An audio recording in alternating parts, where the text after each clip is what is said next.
एक का नाम है नटराजन।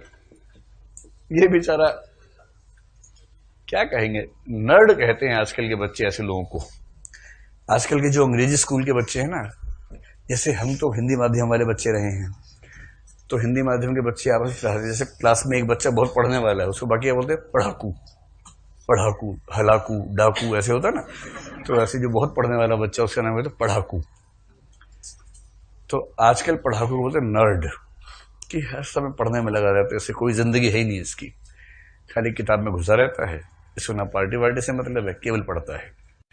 तो उस तरह का नर्ड है एक ये नटराजन। एक दूसरा है, वो छिछोरा सम्राट है, उसका नाम है मनीष। मनीष आमतौर पर लिखते हैं पेट कटे वाले शब्द से, यानी कि इस वाले से, लेकिन इस कहानी में इसको इस तरह से लिखा गया है। दो स्त्रियां हैं, दो पुरुष हैं, तो दूसरियां भी आएंगी कहानी में। एक का नाम है तो विजय लक्ष्मी, पर उसका नाम चलता क्या है, विजी। तो वैसे इसका नाम क्या है, विजय लक्ष्मी। और दूसरी का नाम है मुक्की। तो मुक्की का पूरा नाम क्या है, नयनतारा मुखर्जी। अब ये मुखर्जी होता है कि मुखर्जी होता है पता नहीं, लेकिन बंगाल के लोग तो मुखर्जी ही बोलते हैं जनरली, यहां ख हो जाता है। चार कैरेक्टर्स हैं।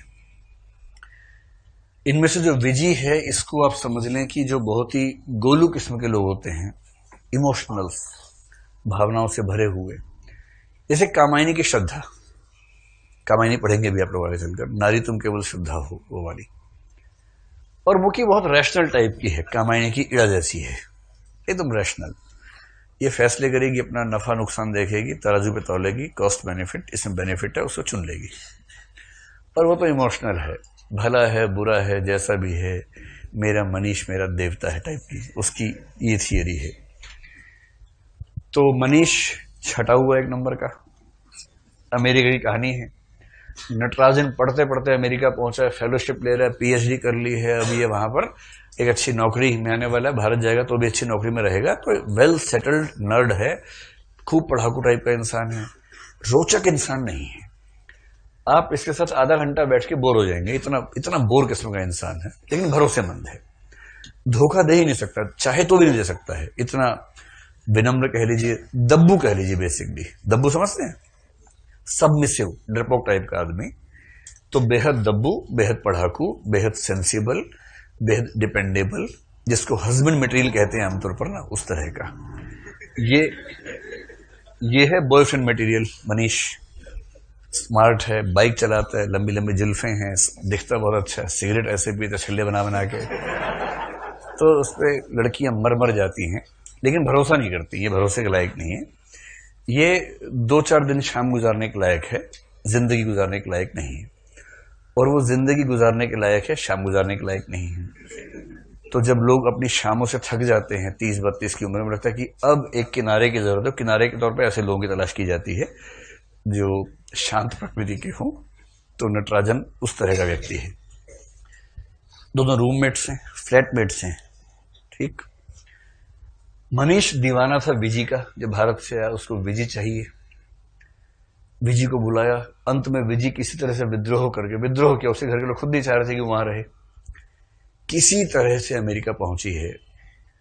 और इन भाई साहब को इतनी भी सुध नहीं कि वो आइए तो उससे मिलने, इसी बीच में उनको प्रेम हो गया है मुकी से, और वो अकेला मेक्सिको की यात्रा पर निकल गया है। और नटराजन इससे बहुत दुखी है, नटराजन को विजी बहुत अच्छी लगती है, कह नहीं पाएगा जिंदगी भर ये उन लोगों में है जो कह के भी नहीं पाते हैं। ऐसे कुछ लोग होते हैं, उन्हीं के लिए 14 फरवरी का पवित्र दिन मनाया गया है, कि कम से कम उनको प्रेरित किया जाए कि भाई कह दो कह दो, वरना वो जिंदगी भर मन में रखते हैं, और बाद में जब समधी समधन बनते तब कहते हैं अजब सी उलझन है, सामने बैठी समधन है। उस दिन फिर वो गीत में, उस दिन चेहरे पे आता है कि अगर पहले कहा होता तो संधि समधन ना बनते। तो कुछ कुछ वैसा भय उसके मन में है। बहरहाल अब हुआ यह है कि जब विजी आई तो विजी ने पाया कि मनीष को छीन लिए है मुक्की ने।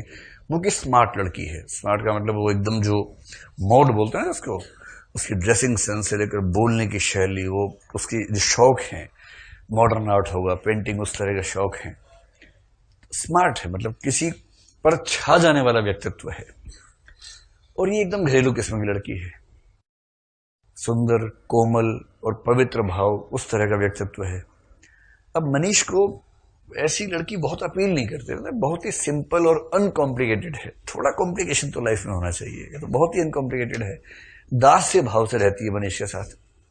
मनीष इतना भी कहते पानी, रुको रुको पानी लेके आते, पानी गर्म करके लाई लो, पानी पी लो। तो समझ नहीं आता कि ये प्रेमिका है कि नौकरानी है, उस तरह का भाव बनता है मन में। इतनी सिंपल लड़की उसको पसंद नहीं है। और मनीष दिल का आवारा है, उसको मुकी पसंद आ गई। और मुकी पे भी स्थिर हो गया ऐसा नहीं है, वो और आगे बढ़ जाता है। वो पृथ्वीराज चौहान है अपने समय का, उसे कहीं रुकने का मन थोड़ा ना करता है, आगे बढ़ जाता है। तो विजी वहां गई, नौकरी करने लगी। उसको मनीष से प्रेम था। नटराजन को बहुत प्रेम है विजी से। एक जगह लिखा भी है कि विजी के निकट होने मात्र से उसके भीतर जो प्रतिक्रियाएं होती थी वो मुकी की मौजूदगी में कभी नहीं होती। कह ही नहीं पाया कभी।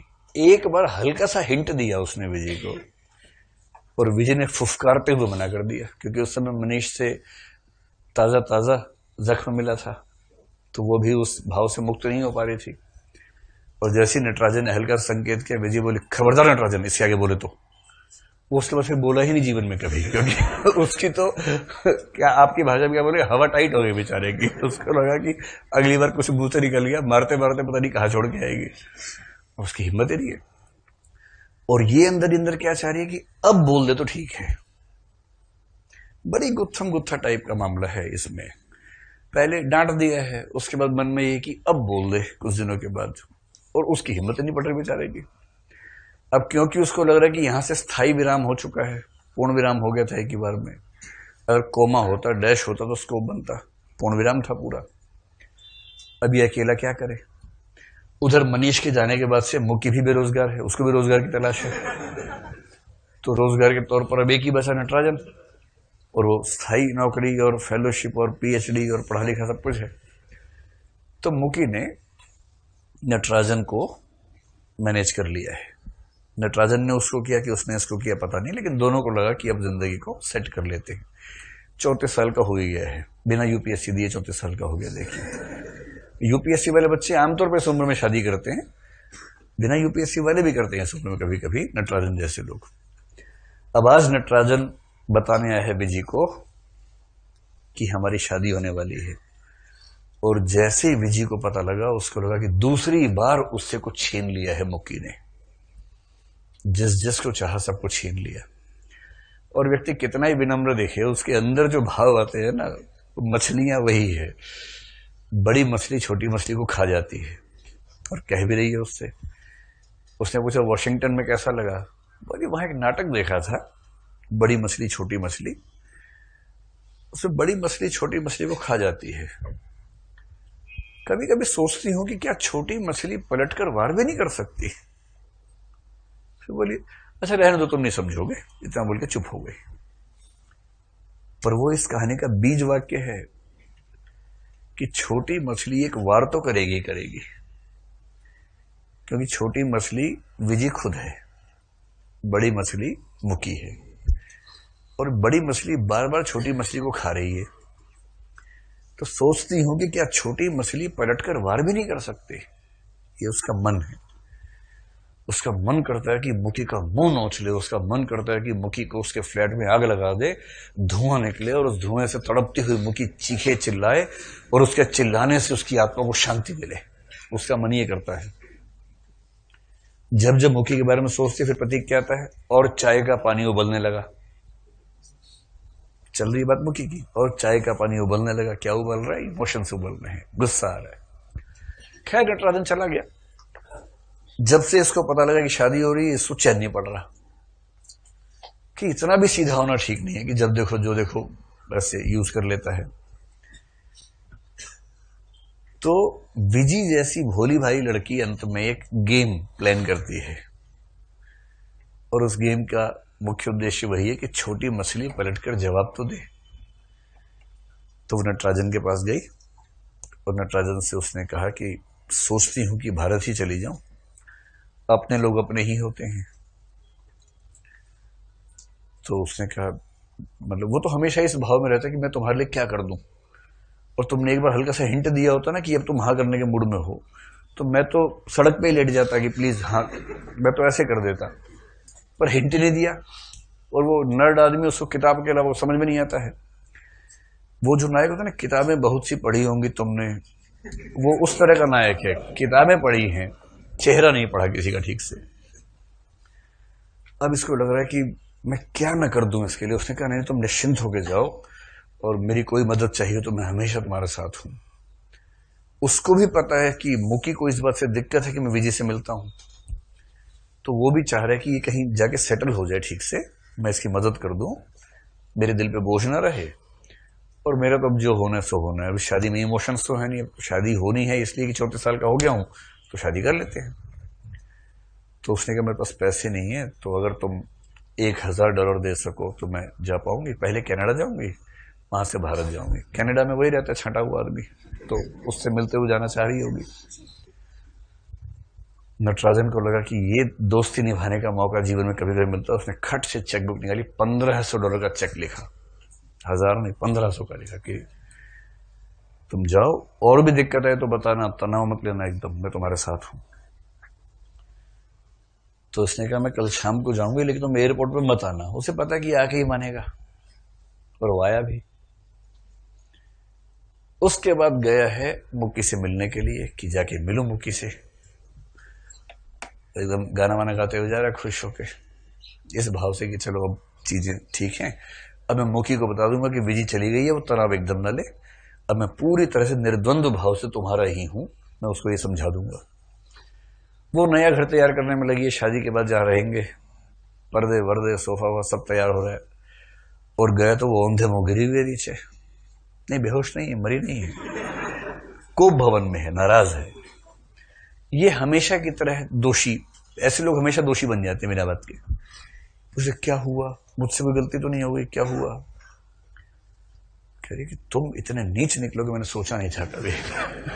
ये बेचारा ऐसे कि इसके मन में नीच होने का भाव आता भी होगा तो भी नहीं हो पाता है, ऐसा लड़का है, इतना सीधा लड़का है बेचारा। तुम इतने नीच निकलोगे, कह रहे क्या हुआ, क्या बताओ तो सही। बोला मैं यहाँ शादी की तैयारी कर रही थी और तुम बीजी के साथ घूम रहे थे, तुम इतना आगे निकल जाओगे मुझे नहीं पता था। बोला क्या हो गया बताओ तो सही भाई, क्या हुआ क्या? तो विजी जाने से पहले मेरे पास आई थी, उसने बताया कि तुम्हारा और उसका क्या रिश्ता था, और तुमने उसको डॉक्टर के पास जाने इलाज करवाने के लिए $1500 दिए हैं।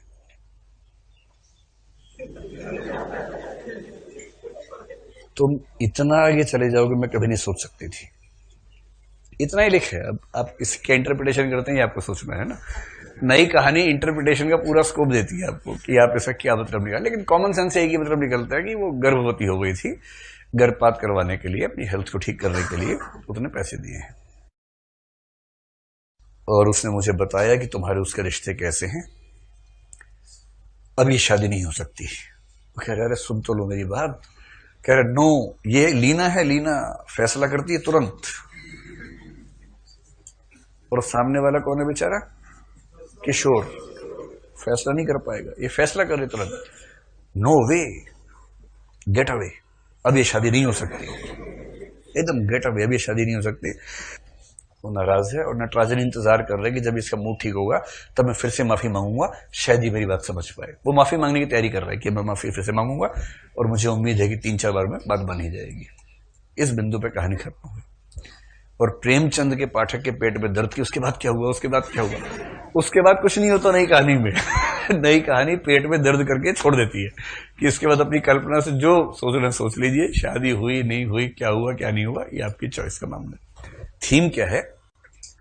थीम यह है कि कितना भी पढ़ा लिखा इंसान हो, उसके भीतर के इमोशंस, और जब अपने जीने पर संघर्ष आने लगता है तो हर व्यक्ति मछलियों की तरह से, जिसको मत्स्य न्याय कहते हैं ना, मत्स्य न्याय सुना आपने? तो मत्स्य न्याय मतलब मछलियों की दुनिया में चलने वाला न्याय। और मछलियों की दुनिया में एक ही न्याय चलता है, बड़ी मछली छोटी मछली को खा जाती है। यानी जीवो जीवस्य भोजनम, सर्वाइवल ऑफ द फिटेस्ट, या जीवो जीवस्य भोजनम, इसको बोलते हैं मत्स्य न्याय या मछलियों की दुनिया का न्याय।